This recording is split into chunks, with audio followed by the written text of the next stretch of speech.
Hello, so today we are going to start brainstorming for our narrative nonfiction essay. Some things that you will need for this brainstorming session: you need your ELA journal or a piece of notebook paper and a pencil. You are going to turn in your brainstorming notes as part of the essay test grade, so make sure you write your name on those notes. So here's the prompt that we're going to be answering. It's always important to start with the prompts when you're writing an essay.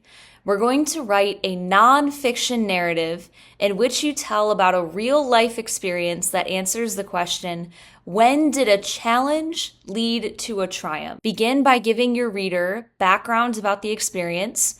Present a natural, logical series of events that reveals the conflict.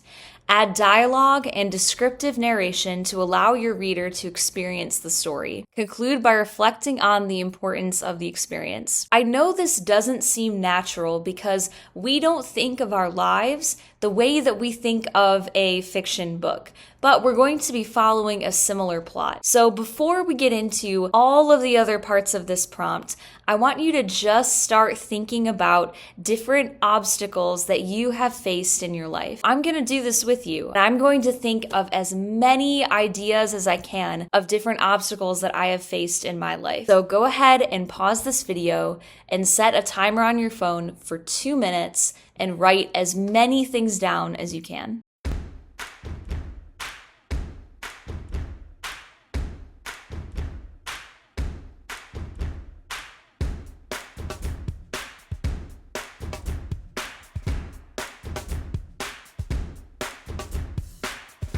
All right, so now I've got a couple different ideas that I can choose from. So after the 2 minutes are up, I just want to take a second to read through what I wrote and think about the options. Here's some questions to consider when narrowing down your ideas. First of all, how much do you remember about this time in your life?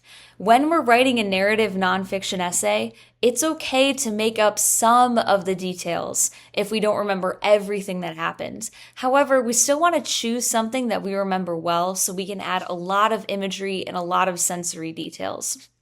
So if I'm looking back at my options, cutting my own bangs in high school, it's funny in hindsight, and my siblings remember this story really well, but it's not something that I could talk in detail about. It's a relatively short story. Breaking my toe right before the volleyball season, that also was quite a while ago, so I don't think I'm going to write about that one. The rest of these happened relatively recently, so I could probably choose any of the first 5 options. The next question that you want to consider is there a story that you learned a lesson from? So you want to choose a story that you can show a theme in your writing. So if I'm looking at these, I learned a lot of things from teaching kindergarten, so that is a good option. I learned a lot from teaching in an online classroom during COVID-19 as well. I did learn a lot leading a volunteer trip to Asheville, North Carolina. That was the first time I was really in charge of a group of other young adults on my own. Learning how to navigate the subway in Japan was interesting, but I don't know that I learned a really deep lesson from that.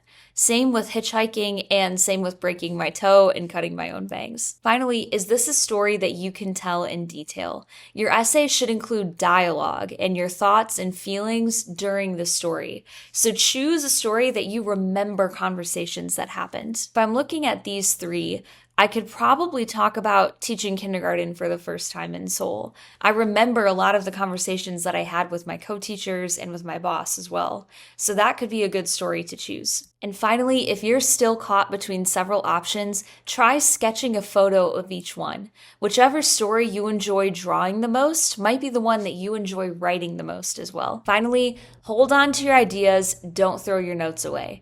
All of your ideas could be helpful when crafting your story. You will be asked to turn in your brainstorming notes to show your work as part of the test grade. Good luck.